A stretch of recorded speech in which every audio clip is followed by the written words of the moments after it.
Consider this a 10-minute warning before showtime, please. Act accordingly. Thank you.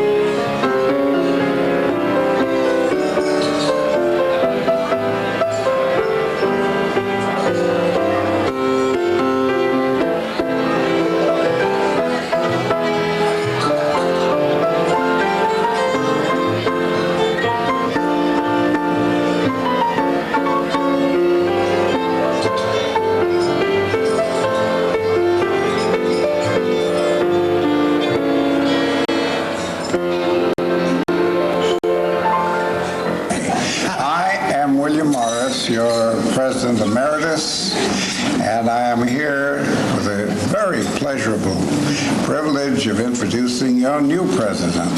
But before I go into that, and I've greeted you as ladies and Dutch Street Club members, I want to tell you that you Dutch Street Club members who have been no-shows in recent weeks ought to be thoroughly ashamed of yourselves, because up at the Union Club every Tuesday is the best single act off-Broadway that is appearing anywhere.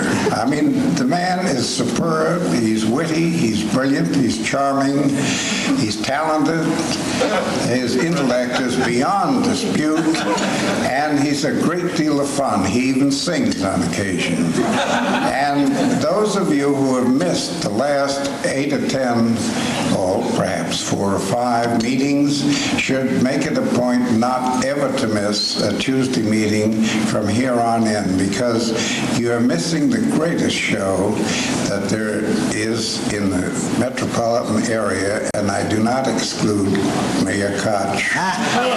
It's the new president of this club is the best thing that's happened to the Dutch Street Club in 25 years that I've been associated, and I include myself among those who have chaired meetings. This guy is great. You'll enjoy him enormously, and it's my great privilege and pleasure to introduce, what the hell is his name? Isaac Asimov.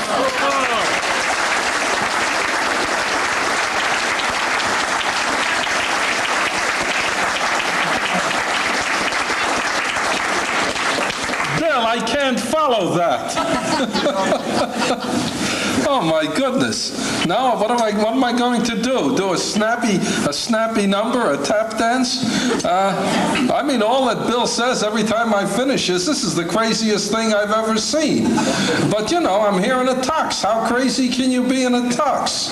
I mean, you know what it takes for me to put on a tux? I was told I was going to be at the Mystery Writers annual banquet last Friday night, and I heard rumors they wanted people to wear tuxedos. And this was more than I could bear. I mean, I was looking forward to wearing one at Monday night with dread. And to do it on Friday and then again on Monday would go just plain beyond the ability of flesh and blood to endure. So I called up the Mystery Writers of America around noon and I said, quote, "My name is Isaac Asimov," unquote. And she said, the woman at the other end said, "Oh, sure it is." And I said, "Listen, I just checked, it is." And she said, "Well, if you say so." And I said, "Listen, do I have to wear a tux tonight?" And she says, "Oh my God, it is Isaac Asimov." So now here I am, and I tell you, I'm just not going to be funny. Besides, I don't feel that this is a joyous occasion despite Bill, because the only way I got into this position is for Eric Sloan to pass on to greener pastures, and I didn't want that, and I don't know of anyone who did. And it seems to me that anyone who looks at me remembers how I got the job and is sore about it. And I apologize. But something terrible also happened this year. About 2 months before Eric passed on, I celebrated my 65th birthday. Now, to me, that's my non-retirement birthday. But to the Dutch treat, it's something else. I must explain about the Dutch treat. To the gentlemen of the Dutch treat, the 65th birthday is the passage from childhood to youth.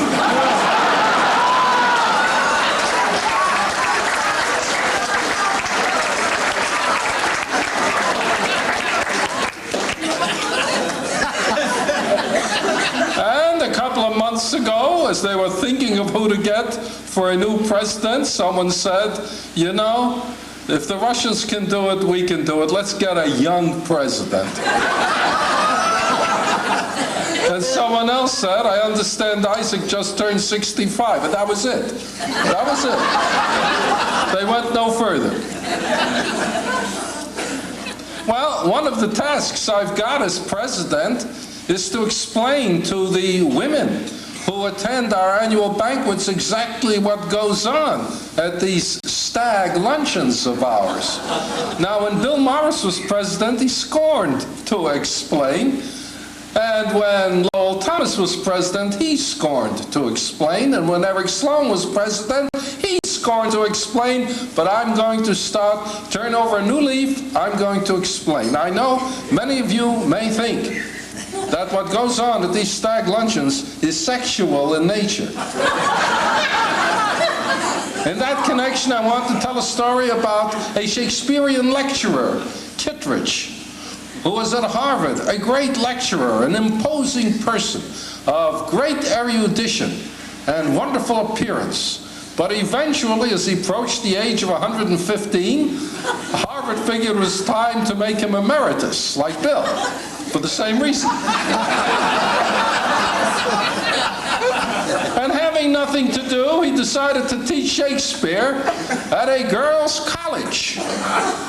And a number of Mrs. Kittredge's friends said to her once, tell me, Mrs. Kittredge, doesn't it make you just a little nervous to have the professor speaking to all those girls constantly? And she said, I presume that you are implying that because these young ladies are all 21, all nubile, and all of surpassing beauty, that my husband would misbehave. I want to tell you that my husband is far too noble a person to do this, far too upstanding and intellectual a person to do this, far too much in love with me to do this, and most of all, far too old.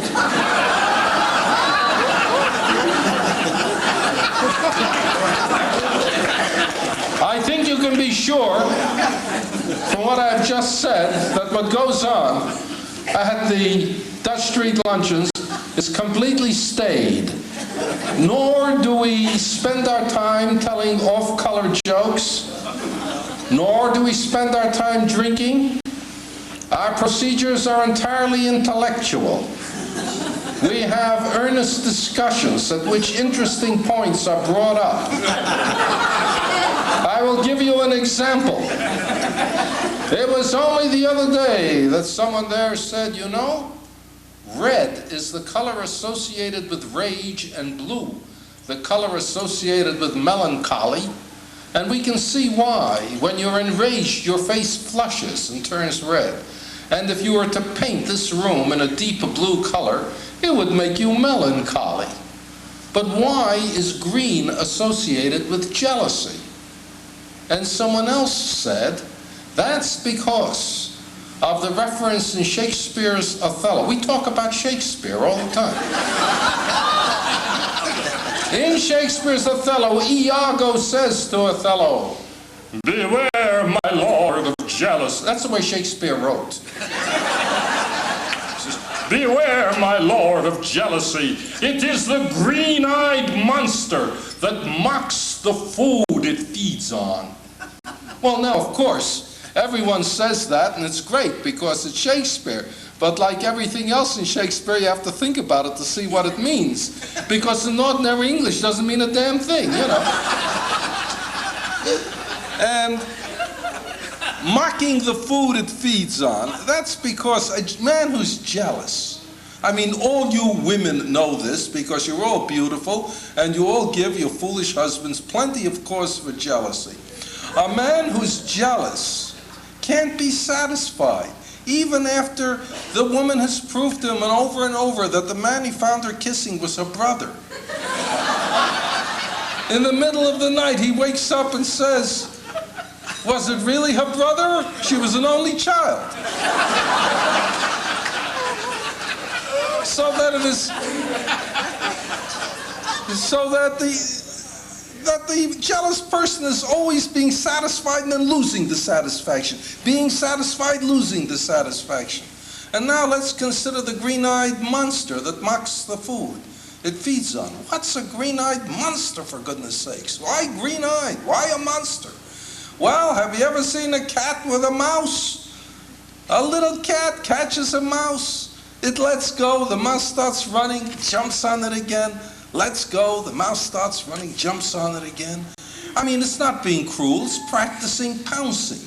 That's the way it makes a living, you know? But what's the mouse's view of it? The mouse's view is the cat is a monster. And if you look at the cat's eyes, you'll notice they're green. And now you know what the green-eyed monster is. It's a little pussy cat.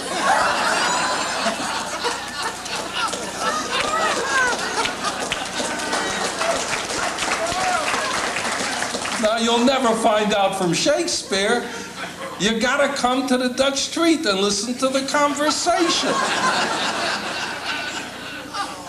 Now, it's my personal sorrow that the Dutch Treat is stag, largely because I think women are deprived of a great deal of the intellectual comfort they would otherwise get. And I am going to push in my presidency for an end to this for two reasons. First, if I succeed, then I'll get a lot of satisfaction out of it. And if I fail, they may kick me out. And I'll get a lot of satisfaction out of it. It's called a no-lose situation. Anyway, unfortunately, I'm not here to do all the talking. I've got to do other things, and I will quickly look at a piece of paper I have here, which tells me what I'm supposed to be doing. I'm going to introduce an oboist named Arthur Krylov. Krylov is a famous Russian who stole all the fables from Aesop. He did. In Russian it's called Krylov's Fables. And when I told my father, he used to tell me Krylov's Fables, and I say, those are Aesop's fables. He says, no, Krylov came first. Anyway, Arthur Krylov is the former first oboist of the Pittsburgh Symphony. He's a member of the Metropolitan Opera Orchestra, member of the Lincoln Woodwind Quintet, founded by Emory Davis. Good Lord, that's disgusting. Oh, the Emory Davis got him, and of course you'd want to know how he got him, because generally Emory doesn't know any musicians. So here's what happened. Mr. Krylov asked Emory to arrange a trio for a forthcoming marriage between his daughter and a young man. And Emory worked very hard to find the trio somewhere. And apparently he managed it. He managed to find 3 musicians who didn't know him. But you know Emory. He's got what they call a brown thumb. A week ago, the marriage was called off because the young woman and the young man, hearing that Emory was going to arrange for a trio, decided life wasn't worth it. And Mr. Krylov had to call him up and say, it's all off. "What?" said Emery. "After I've worked so hard, you will have to come and play for the Dutch treat, just for that." And he's here, and he's going to play for us Handel's Oboe Concerto in G minor, accompanied by Theodore Diamond. And I give you now Mr. Krylov.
That was beautiful. I didn't think Emery had it in him. I now must introduce our perennial Secretary-Treasurer, Walter Fries. Walter Fries is a publisher, and I have long thought that anyone who appoints a publisher as treasurer of an organization is simply asking for it. And as a matter of fact, one of the less pleasant aspects of my job as president is to keep a sharp eye on Walter and occasionally check his wallet to make sure that he is not walking out with more money than which he walked in with.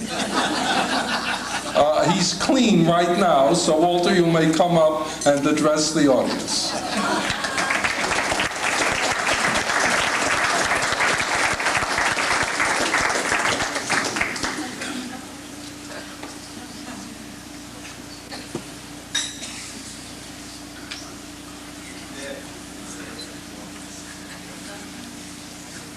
My gosh, I don't know how Isaac does it. And I'm sorry that I've got all this light on me, because you've seen, some of you may have read the Treasurer's report, and you will see that I think we have ended the season after spending and taking in millions. We have $26 left. Tonight, the award, gold medal award, goes to Albert Haig. But we also have a second and a surprise award. You have at the table the new book, and I think it's an excellent book, and it's by a new committee. But for 15 years, Sam Lawrence and his committees have brought out this book, and they've been magnificent through the years. Sam has also worked on this dinner for about the same length of time, and for the last 4 or 5 years, he's done it alone, and he did it tonight. A magnificent job. It's a vexing job. There's so much detail, and he has planned this evening and worked on it with everything except the entertainment, for which Ray Fox and Doug Watt and some others have given us this, will give us the entertainment. Sam Lawrence is a very modest, unassuming man, but he's very effective. And as our chairman of the board, he takes what happens at the orgies that we have at our board meetings and brings order out of chaos. Sam Lawrence, I wish you would come forward and receive the Dutch Treat, another Dutch Treat gold medal, which you so richly deserve. And I'm going to ask our President Emeritus to present it to you. Bill?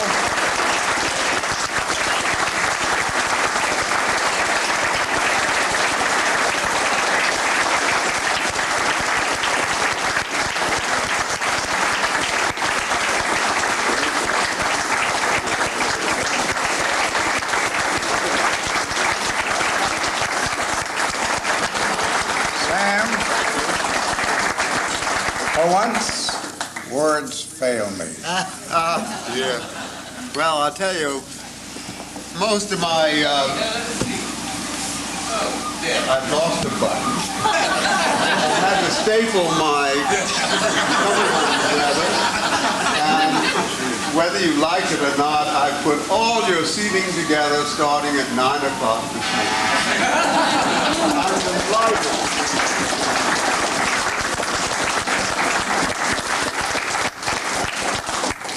Delighted to be honored, and I can say no more.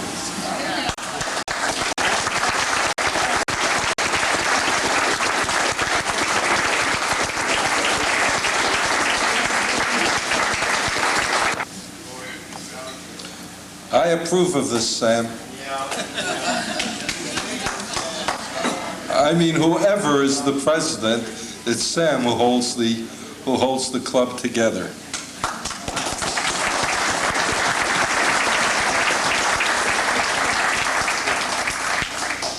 I have here a little card for me written by Ray Fox, who manages to write Greek, although it looks like English. That's because he assumes that I am literate in show business, which alas I am not. But however, I'm going to introduce a beautiful woman named Janice Lindy, who plays Laurel Chapin on ABC's One Life to Live, has been in TV's Odd Couple, not as one of the odd couple, and has been on Broadway in Applause. And it says here, "The Me Nobody Knows," which I suspect is a song that she introduced. Miss Lindy. Lynn. It's Paul, Lindy.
Changed my life several times, but one in particular.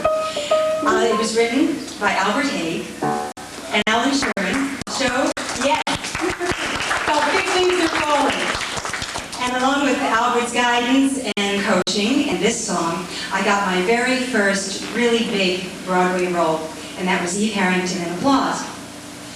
Another song that has been very special to me is also from the same show, and I'd like to sing it now. Paul Katz, the man at the piano,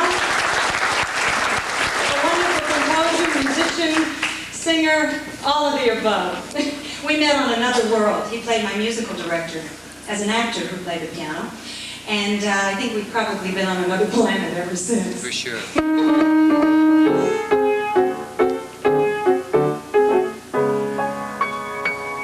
If I'd never heard words like yours, if I'd never heard talk like yours, I would think it divine if someone handed me a line like yours.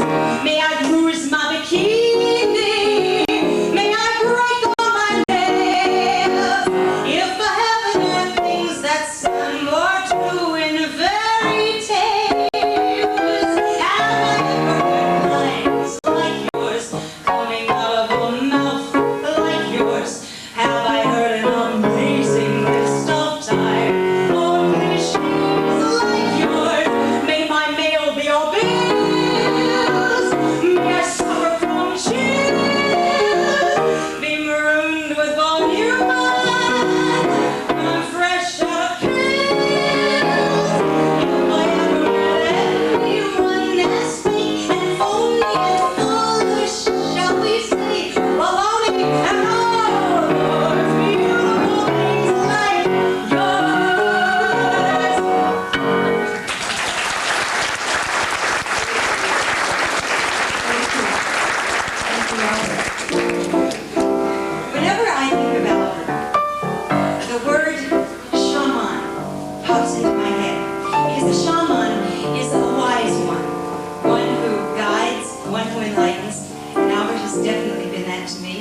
Stanley, Renee, Andy, Janet have been wonderful friends through the years. And now I'm going to sing a song also from Big Leagues Below.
All those songs were by Albert Haig, and the accompanist is Paul Katz, which is written in Hebrew, not Greek, according to Ray.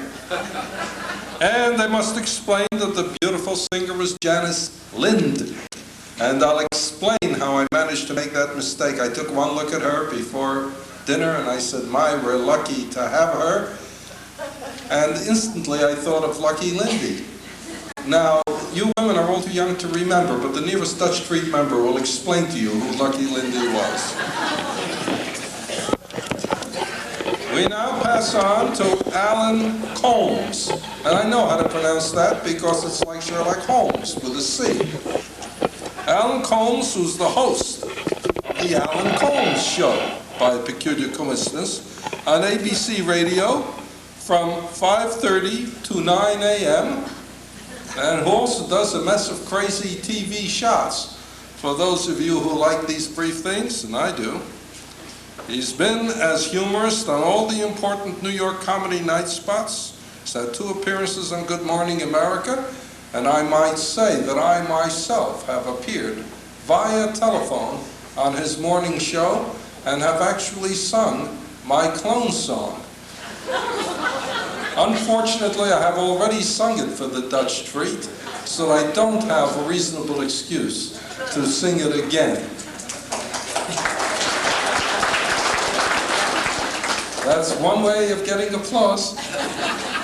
And so, Mr. Colmes, please, it's all yours.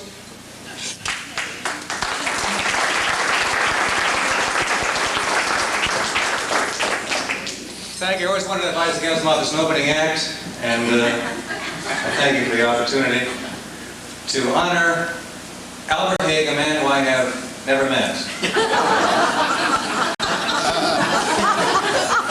I don't know him, he doesn't know me, but it's great to be here. But I realized he was the guy that put in going, I'm an actor now, I'm an actor. I know how much he loves New York. New York, of course, the home of the New York Post. Fine newspaper, which is rumored to be, maybe have to be sold now. I understand Donald Trump, one of the potential owners, in which case the Post will go condo. And it'll cost $30,000 a copy. The Post, I tell you what I like about it, they put things in perspective. Water Nicaragua, page 66, page 3 is Wingo. I'll wait for it if you like. The one thing that I've been amused is how the Post is trying to explain the Reagan trip to Bitburg. Here's a guy you wonder how this was rationalized. Actually, he went because he said that he was actually commemorating not the SS, but the death. He thought the SS was the death of Social Security he was commemorating.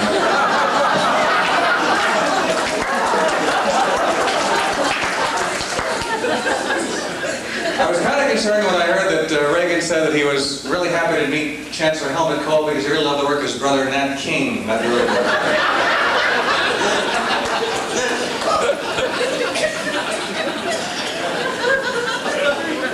Tell you what really bothers me. Whenever you hear that something happens, you don't hear that the president was told. You hear the president was awakened. The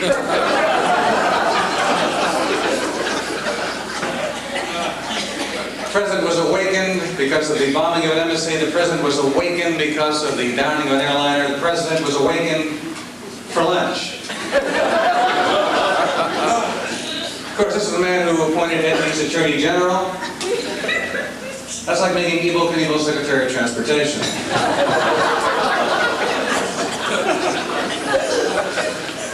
So like you think like this, how about Gene Harris, Health, Education, and Welfare?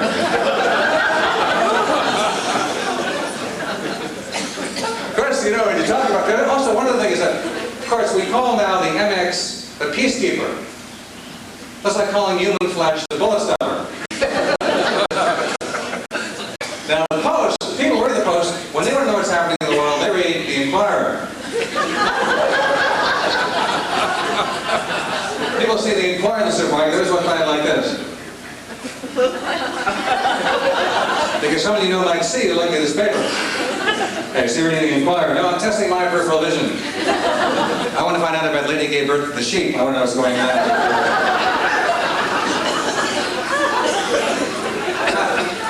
I think in a city like New York, you've got too many magazines. It's like a magazine for everybody. It's now a magazine called 522 West 72nd Street, Apartment 2B Magazine.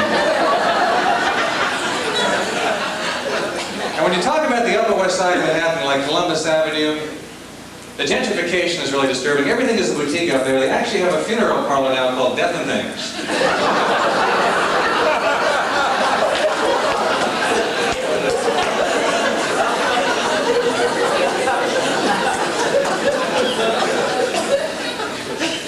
One thing that strikes me about New York is you need an education for almost everything. They actually have a school here, and you may have seen the ads in the buses, for Cashier Training Institute. I'm not making this up. This is a 3-week course where you can actually go to school to learn to be a cashier. We've got one of the graduates here this evening. I thought you could sneak on the lines, but you didn't. I'm sorry. 3-week course. Let me start over for you if I possibly can. 3 weeks. You think 10 minutes might be sufficient for this? Thank you. I was allergic to Cashier Training Institute.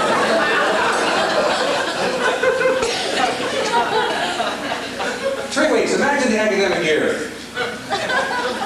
After a week and a half, semester break. 18 days, the prom. Can you imagine the proud parents that were going to this school? Well, Bill, my boy's going to medical school. What about yours? Well, Hal, my boy's going to Cashier Training Institute. Well, Bill, my boy wants to save lives and help humanity. Well, Hal, my boy wants to make sure everybody gets the right change. And imagine the moment in the Fight Club and tell your parents, Mom, Dad, I've decided I want to be a cashier.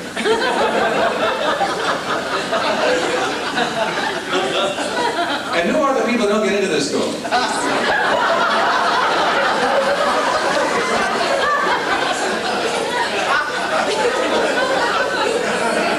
I guess they're the ones that go to the Cashier Training Institute in Barbados.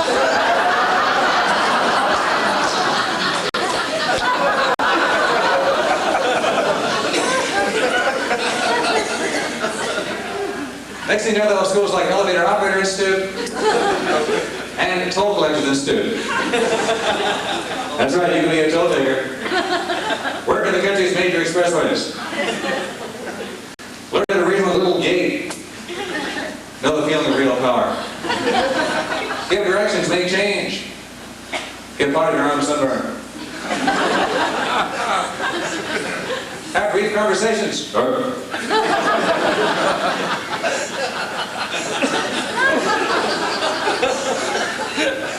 you're a toll taker. What's the promotion here?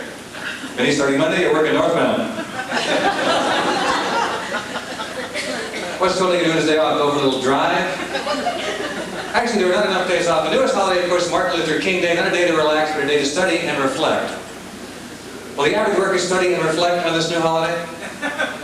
Not of how we celebrate other holidays any example. Easter, the resurrection of Christ, we paint eggs and wear bonnets. 4th of July, birth of a nation, illegal explosives. President's Day, Washington Lincoln's birthday, 50% off quality broadloom. Next we'll have a holiday for Bernard Guess. That, of course, will be target practice. Because now in the subways of New York it says, smoking, radio playing, loitering, $25 fine, shooting 4 people, okay. And these 4 youths who did this thing, they had a great excuse. They were not on the way to rob Guess, they were on the way to rob video machines. What a great defense that is.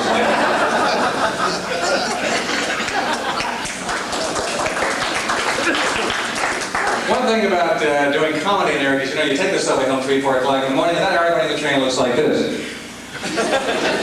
That's a transit cop. Also, nobody who rides subways in New York speaks English. Everybody sounds like this. In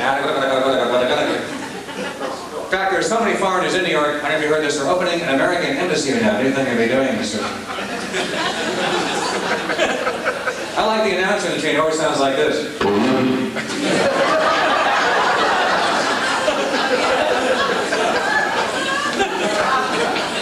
It's great knowing who you are, is it? That's my stuff. 3, 4 o'clock in the morning, the announcer figures no one's on the train. I'll let it live. You hear things like, good evening, passengers. Welcome to the beautiful E-train. Don't work with the guy sitting across from you, he's dead. If you need to go to the bathroom, go right ahead.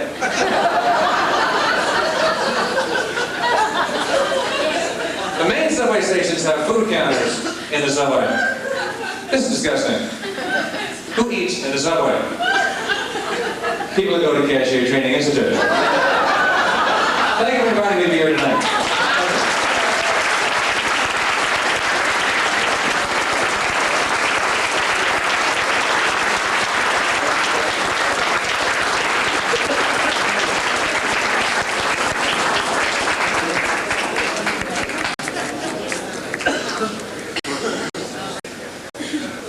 Boy, am I glad I went first.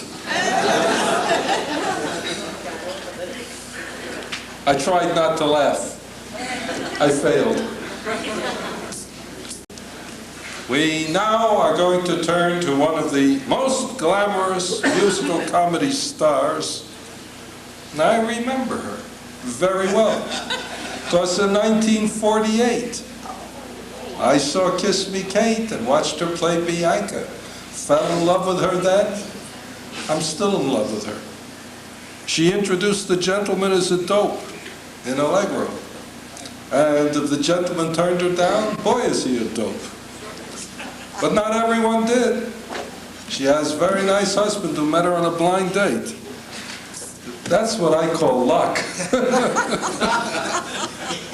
She also did a straight role in Noel Coward's Design for Living only last year.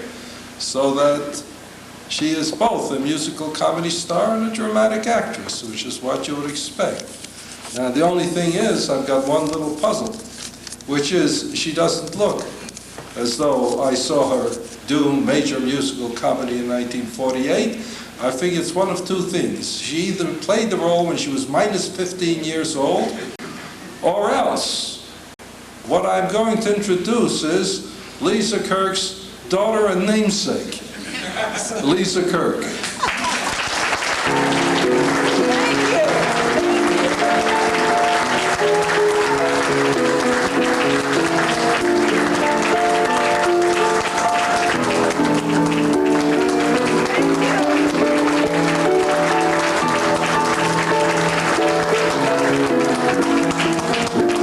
Thank you so much, Myra.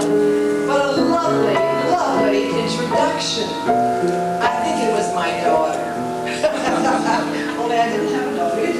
it's Lisa, and over at the piano is my very good friend who came down tonight to be with Albert and his lovely wife Renee and all of you.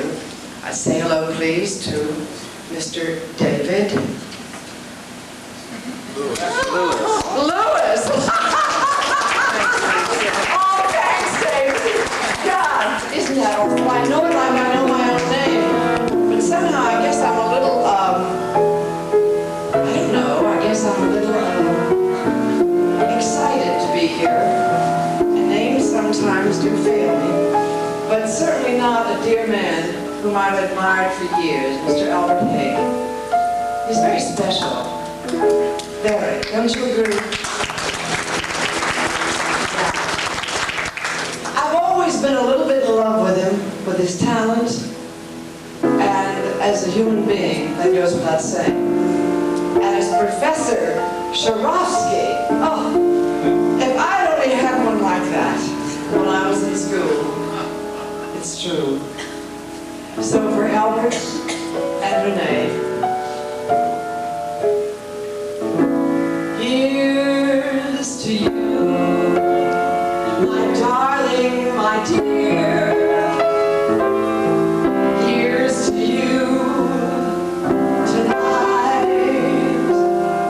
Now's the time for flattering phrases, 'cause singing your praises seems right.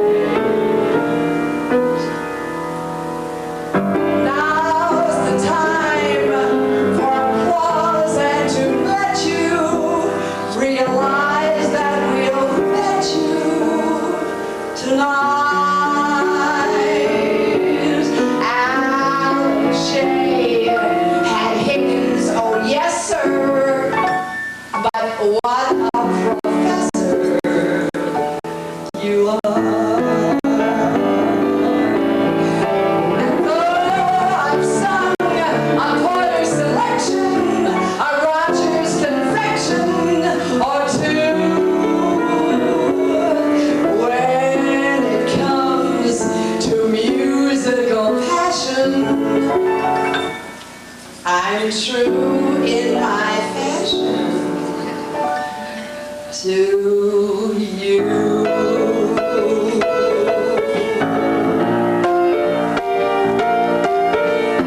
Albert and Renee, my darling, my dear, if the truth were told, you're a pair of national treasures, no musical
Thank you, Albert. Oh, you're very welcome. Thank you. Definitely Willie Day. Thank you. Thank you very much, ladies and gentlemen. It really has been a pleasure being here tonight. And I've really enjoyed every minute of it. Invite me back again soon, I hope, because thank you. I really have had a wonderful time.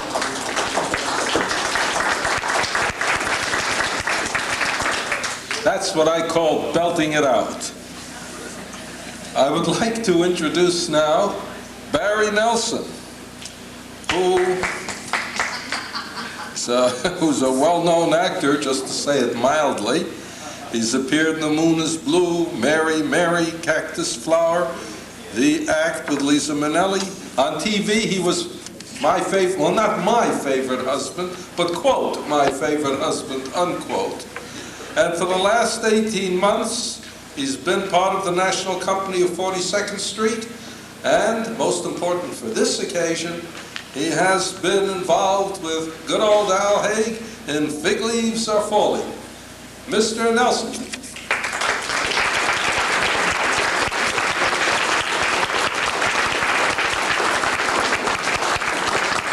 Thank you. There's been a little misunderstanding. My staff had told me that I was addressing a group of intellectuals, and I had, my topic actually had been, is there life in outer space? But one of your members, and he shall be nameless, we're terribly afraid of libel laws these days, has suggested that that is a topic that he is going to speak of at a future Tuesday stag.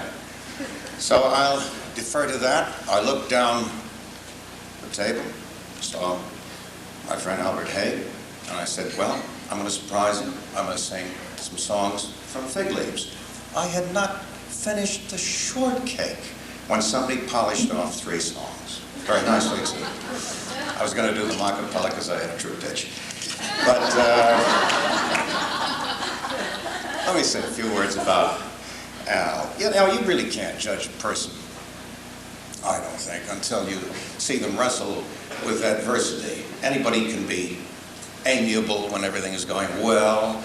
Everyone can be attractive at a cocktail party. I'm sorry, I'm trying to recall the last time that Albert might have been attractive at a cocktail party. But, no, truly, I mean, the principle still holds, doesn't it? I mean, you really can't judge anybody until you see them under stress and how they behave. And I must say, Albert came up with a trio of flying colors as a man, as a composer, and as a teacher. Not necessarily in that order, but Fig Leaves was a very strange show because it started with tremendous potential.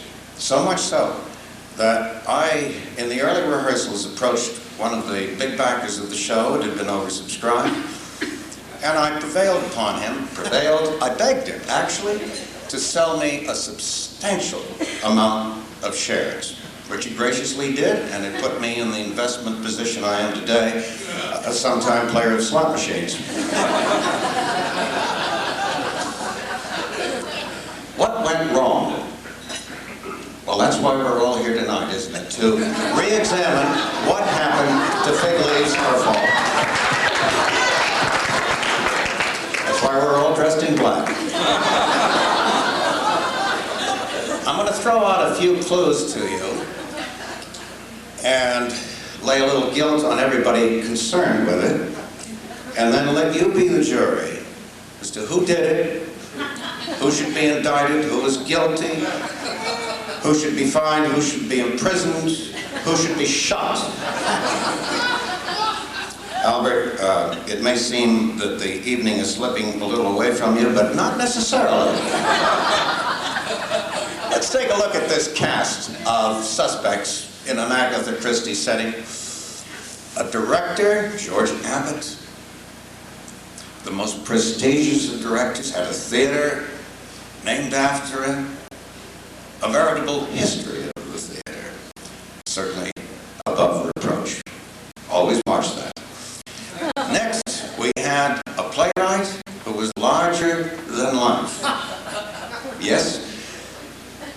weighed in at the rehearsal at 275. He stopped writing at that point and began eating. A highly touted composer turned out to be a closet actor.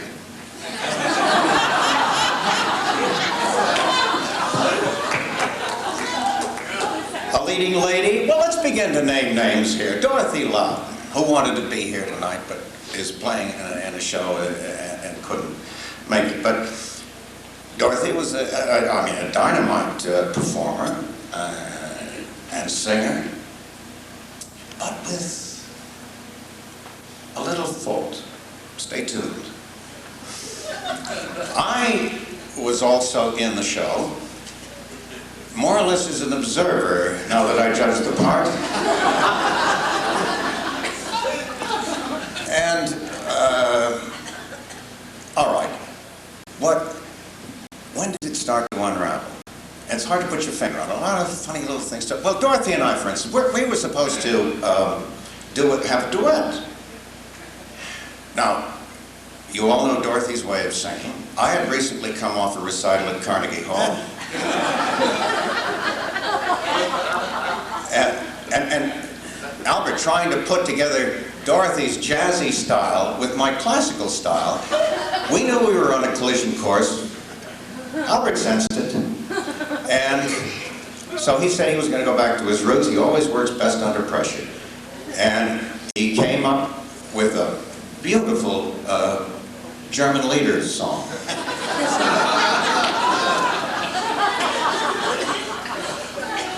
Freely stolen from Schubert. But it was lovely. It didn't work because Dorothy couldn't sing it. Remember the fault I told you about? Lacked range. That's all right.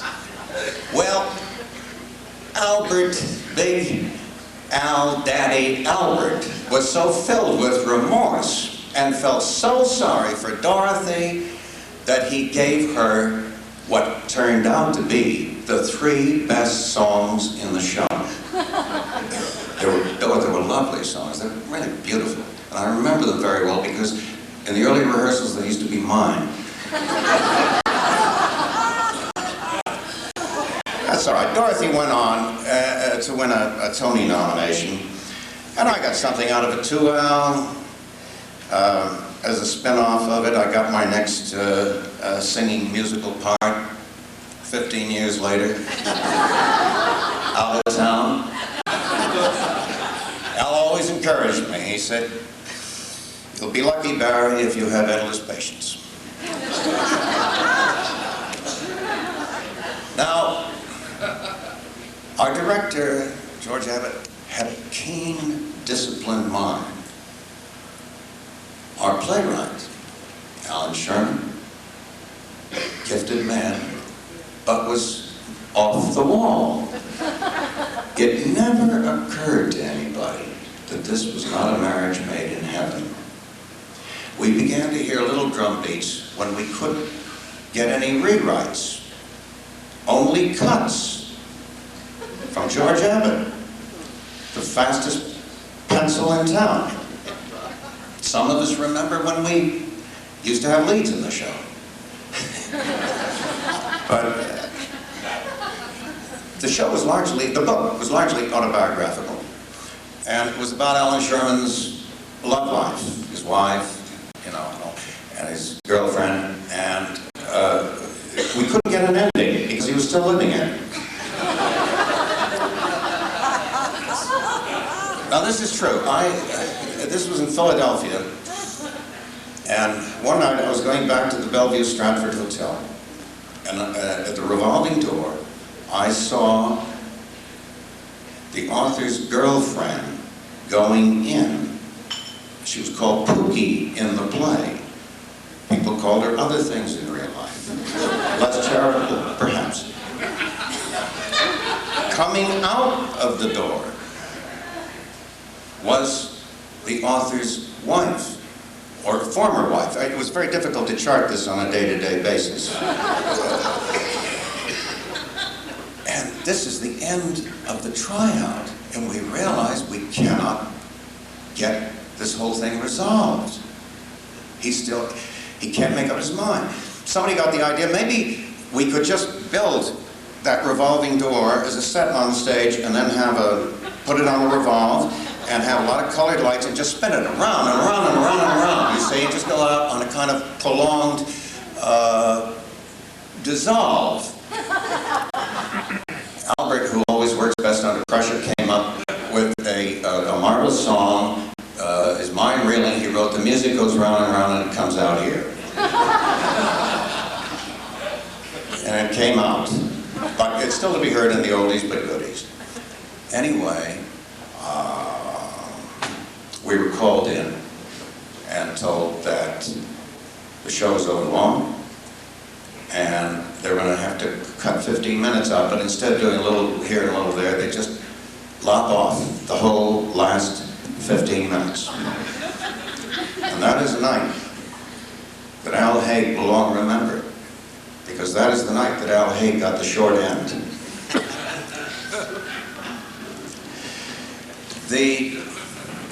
Well, I suppose, after this long wait, we shouldn't try to find a guilty party and just say the butler did it.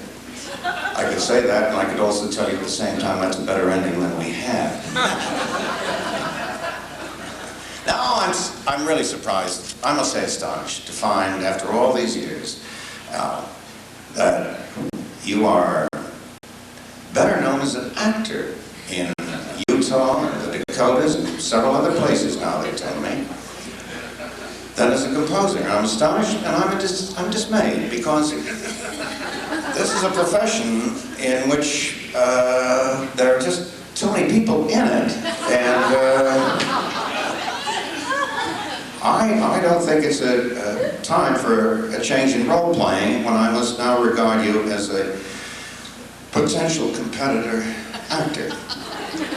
I'll make a pact with you. I will not grow a beard if you do not shave. All right then, your beard grows all over your body.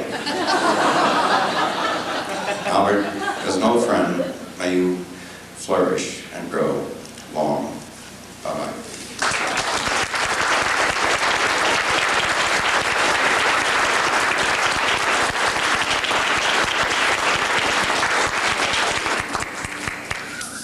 Obviously, by now you're getting the idea that the party tonight has something to do with Al Haig. I have a telegram here from our friend Richard B. Scho, another actor, by the way. And here's the way it reads. It's addressed to Albert Haig, and it says, "It is a comfort to be reminded that as you've reached the metallic age, you've gotten the gold," that's the medal we're going to give him, "to accompany the abundant silver and lead. The silver is in his hair and beard, I see. Where the lead is, God only knows." Richard says, "Undistinguished employment," referring, I presume, to himself, "undistinguished employment precludes my being there to plant kisses on your several cheeks." How many, God only knows, and whether that has something to do with the lead, I don't know. So now we reach the climax of the evening, where I have to tell you that Al Haig has always struck me as somehow better than the sum of his parts. He has a name which reminds me of Reagan's first Secretary of State. He has an accent that reminds me of Nixon's Secretary of State.